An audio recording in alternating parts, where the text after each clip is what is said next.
Bem-vindos a mais uma porção da Bíblia. Hoje, dia 26. Lucas capítulo 19, versículos 28 ao 47. Depois de dizer isso, Jesus foi adiante deles para Jerusalém. Quando ia chegando aos povoados de Betfagé e Betânia, que ficam perto do Monte das Oliveiras, enviou 2 discípulos na frente com a seguinte ordem: vão até o povoado ali adiante. Logo que vocês entrarem lá, encontrarão preso um jumentinho que ainda não foi montado. Desamarrem o animal e tragam aqui. Se alguém perguntar por que vocês estão fazendo isso, digam que o mestre precisa dele. Eles foram e acharam tudo como Jesus tinha dito. Quando estavam desamarrando o jumentinho, os donos perguntaram: por que é que vocês estão desamarrando o animal? E eles responderam: o mestre precisa dele.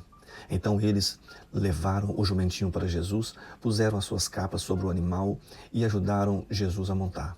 Conforme ele ia passando, o povo estendia as suas capas no caminho. E quando Jesus chegou perto de Jerusalém, na descida do Monte das Oliveiras, uma grande multidão de seguidores ia com ele. E eles, cheios de alegria, começaram a louvar a Deus em voz alta por tudo o que tinha visto. E eles diziam: que Deus abençoe o Rei que vem em nome do Senhor. Paz no céu e glória a Deus. Aí alguns fariseus que estavam no meio da multidão disseram a Jesus: mestre, mande que os seus seguidores calem a boca. E Jesus respondeu: eu afirmo a vocês que, se eles se calarem, as pedras gritarão.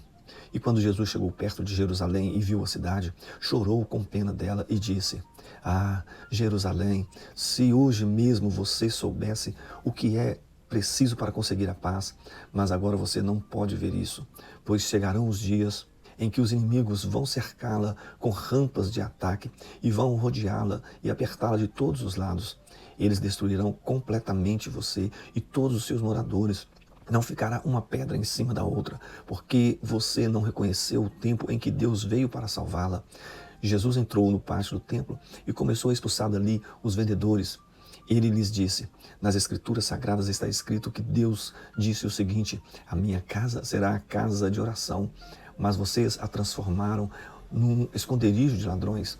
Jesus ensinava no pátio do templo todos os dias, e os chefes dos sacerdotes, os mestres da lei e os líderes do povo queriam matá-lo.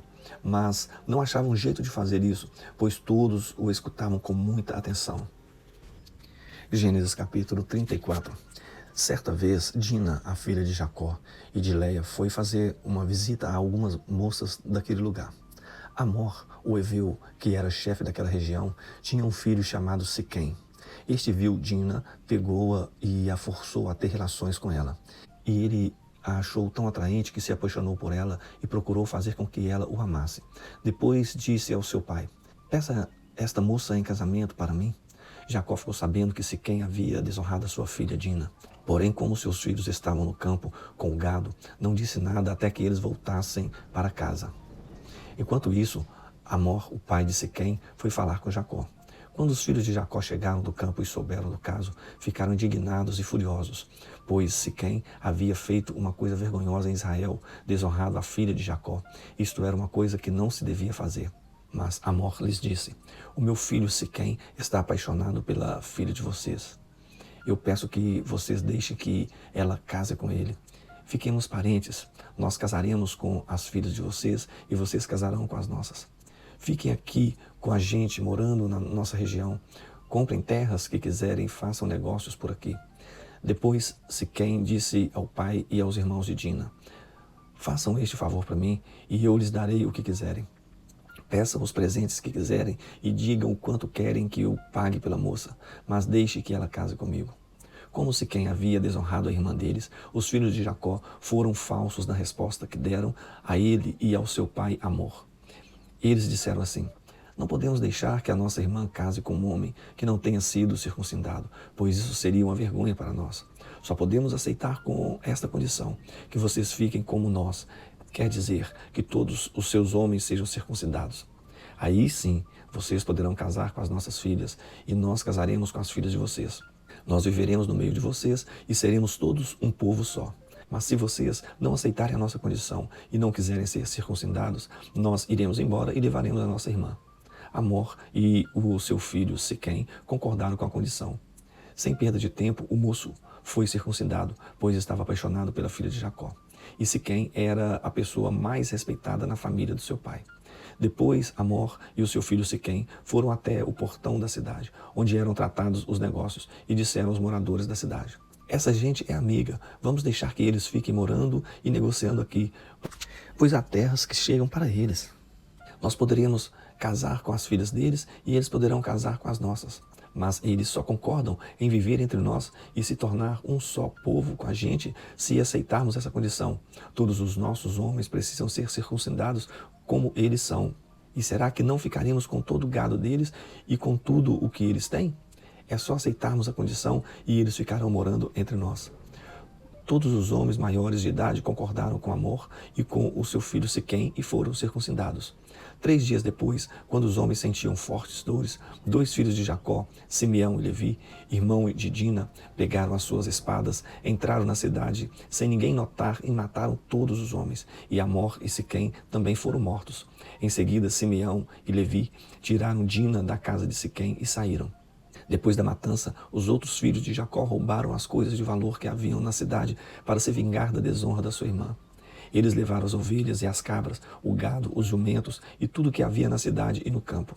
Tiraram das casas todas as coisas de valor e levaram como prisioneiras as mulheres e as crianças. Então Jacó disse a Simeão e a Levi: vocês me puseram numa situação difícil. Agora os cananeus, os perizeus e todos os moradores destas terras vão ficar com ódio de mim. Eu não tenho muitos homens. Se eles ajuntarem e me atacarem, a minha família inteira será morta. Mas eles responderam: nós não podíamos deixar que a nossa irmã fosse tratada como uma prostituta. Salmos 26. Ó Senhor Deus, declara que estou inocente, pois faço o que é certo e confio inteiramente em Ti. Examina-me e põe-me à prova, ó Senhor. Julga os meus desejos e os meus pensamentos, pois o Teu amor me guia e a Tua verdade sempre me orienta. Eu não ando na companhia de gente falsa e não vivo com hipócritas. Não me ajunto com os perversos e não ando com os maus. Ó Senhor Deus, lavo as mãos para mostrar que estou inocente. Ando em volta do Teu altar, junto com os que Te adoram, cantando um hino de gratidão e falando das Tuas obras maravilhosas. Ó Senhor Deus, eu amo a casa onde vives, o lugar onde está presente a Tua glória. Não me destruas junto com os que não querem saber de Ti. Livra-me do castigo que recebem os assassinos, aqueles que vivem fazendo o mal e que estão sempre prontos para receber suborno. Eu, porém, faço o que é certo, tem compaixão de mim e salva-me. Estou livre de todos os perigos. Nas reuniões de adoração, eu louvarei a Deus, o Senhor.